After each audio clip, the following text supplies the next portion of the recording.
If you can't do the things that I'm about to say in this YouTube video, probably you won't be able to make it on YouTube. There are so many new YouTube content creators can't even make it to monetization because of so many reasons, mostly because of first, the lack of ideas. They thought that they have tons of ideas before starting it, but then they realized that most ideas are not useful at all. Second one, they're getting tired or bored of their own contents. And third one, they're losing the fire, which means that they're losing the motivation when they realize that things are not going the way they wanted, or things are taking much longer time. Hi guys, my name is kinryyy and I run multiple YouTube channels on YouTube, and my most successful one has more than 1.8 million subscribers. And it took me less than 2 months to get monetized on YouTube. In this video, I'm going to be sharing things that new content creators should pay attention to, and things that I'll do if I was to start a YouTube channel in 2023. So yeah, this video will be divided into two parts. First part is the mental preparation part, and second part is the strategy, the solid strategy advice that I'll give to you. I have wasted a lot of time on YouTube, done a lot of stupid things, and I wish that you guys wouldn't make the same mistake like I did before. So make sure you stay till the end of the video and finish watching this video. Anyways, first part of the mental part, expectation. At the beginning of your YouTube journey, you shouldn't expect too much from YouTube because it takes time for the algorithm to learn your channel, learn your contents. It will take much slower than you expected. Just don't set yourself a limit, as there are more and more new content creators out there. It will take even longer time for people to discover your good contents, which in other words, everything will be so slow. It will take much more effort. Don't even expect to earn money from the beginning. Probably for the first 6 months, those will be free work. It's just building the foundation without getting paid at all. I know that money is the motivation, but yeah, this is how it works. YouTube is a long game. I don't think that you want to just earn a short-term money and then just flee, right? So after all, don't expect too much. And also, second part of the expectation, ask yourself what you want from YouTube. Do you want to get rich by doing YouTube, or do you want to make it like a part-time side hustle income for you? Not getting rich, but just doing things that you like. So yeah, set your goal. Don't limit yourself. Just keep doing things that you like. Alright, next one is don't get perfectly ready. I've said it so many times to my audience. When you're about to start a YouTube channel, don't make sure that you're at the perfect stage. You're completely ready, you have all your gears set up, your mental preparation is perfect, your editing skill is perfect, and your talking to camera skill is perfect. Even me right now, after doing YouTube for more than 3 years, my camera skill still sucks. I still can't talk to the camera fluently, it takes so many tries for me. Remember that you should keep growing and keep improving along your journey. People actually enjoy watching you growing from an amateur to someone professional. Third one is always practice with mirror, practice with your camera right now. Even though you're not going to use the footages, just pretend you're recording. Sometimes when I take a shower, I think about what I should talk to my audience, what I should do, in the video, the setup, the flow. If you can, just write down scripts, write down all your inspirations, because inspiration, they come and go like this. First of all, English was not my native language, so it's really hard for me to speak English. Second of all, it's really hard for me to talk to the camera, even though I know that this is not human. I was just talking to you. I was recording myself like 1 sentence by 1 sentence, and then do the editing. You know that editing can save a lot of things, but still make sure that your skills is not like that terrible that even editing can't save you. So yeah, record as more footages as possible. You will need them eventually. You don't know when you need them. Okay, the last advice I'll give to you about the mental part. Always have plan B, plan C, plan D. So what if YouTube is not gonna work? Maybe there's other platform, Instagram Reels, TikTok, Facebook Reels. There's so many new social media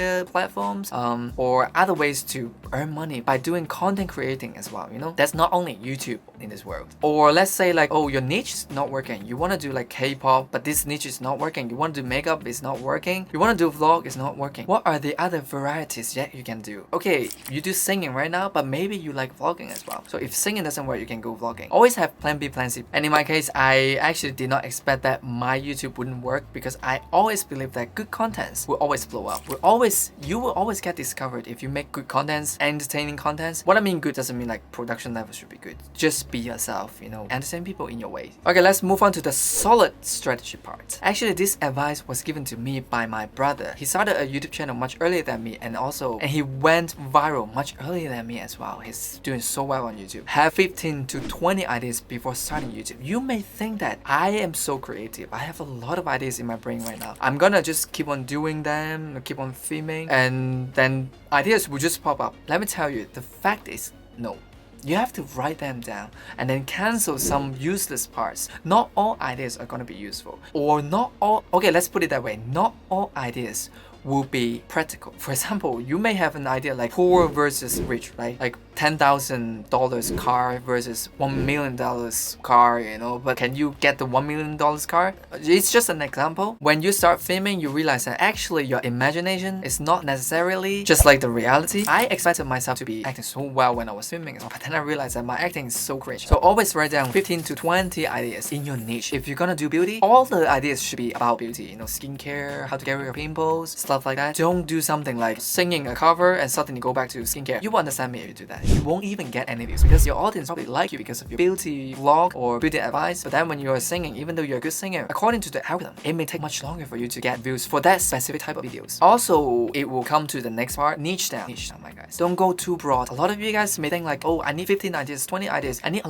lot of ideas to keep on working on YouTube because, you know, a sustainable YouTube channel should have a lot of ideas, right? And because of this, you start to think like, oh, I can do A, I can do B, I can do C, because different aspects, different styles, different niches, I will get different content ideas. But let me tell you, I've tried it already. At the beginning, I was doing singing videos, and then I switched to vlogging. And guess what? I don't even get any views from my vlogging. After that, I started doing reaction videos. I started getting a lot of reaction videos, and then I switched back to vlogging, and they don't get videos. I keep switching, and it turned out that it's harming my channel so much that my audience don't know what I'm doing. Sometimes they're interested in one thing only instead of everything. My advice is that you must get recognized and known of doing something. Let's say you're so professional at hair, you know, like hairstyling, hair cutting, everything, then you should do things that relate to that. Just listen to me. Don't expect to get a lot of audience. Even though if you can get views from different niches, it will be so hard for you to monetize. What I mean monetize is not ad revenue, but to sell products, to sell services, or sell something to your audience. Trust me, I've been through that, and it's really hard to change your niche. Okay, the third one, time management, planning and scheduling. Okay, you have your life. Your life is not only about YouTube. It's not only about making contents, right? You have your job, maybe you're a student, maybe you need to study. But don't forget that on YouTube, algorithm always likes when you post on time and schedule. And if you have a schedule, it's the perfect one. 1 time per week, 2 times per week. Always post at the same moment, so your audience know that, oh, my favorite YouTuber is gonna upload at 6 p.m. on Friday. Every Friday, I'm gonna just stay still and watch him. And also, YouTube is not easy. You can't just post a video and ignore your audience. You have to interact with your audience. You have to grow with them. You have to make a community with them. That's how you get your loyal audience and supporters. So after all, balance your work and posting time, and always don't forget to interact with your audience. The fourth one, invest in the best gear as possible. I'm just joking. According to my experiences, gear is something that can upgrade your, I don't know, video quality, but after all, people like you because of what you're doing. The contents matter much more than the gear. A lot of people, they do tech review. If you do tech review, you must seem professional. Then you have a professional microphone, lighting, professional camera. Makes sense, right? But if you're gonna do vlogging, even if you're gonna do beauty vlog, beauty tips, makeup and stuff, you need only an iPhone.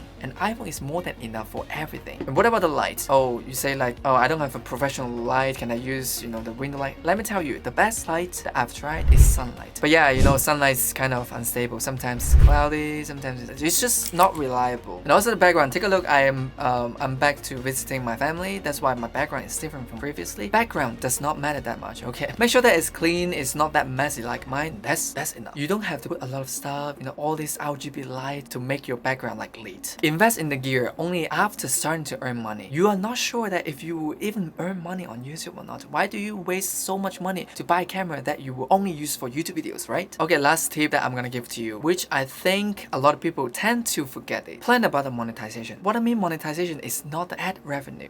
A lot of people think that YouTubers make a living by making YouTube videos. Correct? And also not really correct. Yes, you get paid after YouTube sharing the ad revenue with you. But is that a big amount? No. So far as I know, people who earn tons of money, people who get rich on YouTube, they earn the money from different places. Ad revenue is maybe just 30%, 40% of their whole income streams. They have sponsorship, you know, make sure that things that you are doing can get sponsors. Let's say if you're doing something copyrighted, you're just stealing contents from other people, no one will sponsor you from that. Like, brands really pay attention to their reputation as well, right?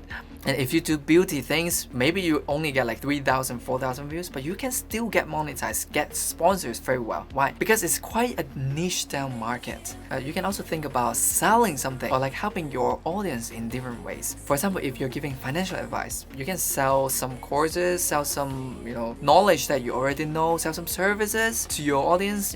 That's how finance type of YouTubers get money. Actually, that's the main part of their money. Let's say if you're a fashion blogger, of course you can sell different clothes, jackets, do sponsorship at the same time, get affiliate program by selling the brands, selling the things that you're gonna wear every day. So yeah, after all, you understand what I'm talking about, right? The monetization way means that you should decide in the future how you can get money from your niche, not only relying on YouTube, but different things as well. Some people set up their website just to get some extra money from that, even though they don't pass the partnership program on YouTube. That works as well. So yeah, my guys, that's it for the whole video. I hope this video helped you. After all, the conclusion is that always plan at the same time. Don't expect too much. Keep on doing that. Make sure you like what you're doing. This is the only thing that will keep you going further and further. Big YouTubers usually like what they're doing. That's it for the whole video. I hope you enjoyed watching this. If you did, please give it a thumbs up. Share this video. Also comment something down below what you want to know, other knowledge, other questions that you have in your mind. Okay? I'll see you next time. Bye guys.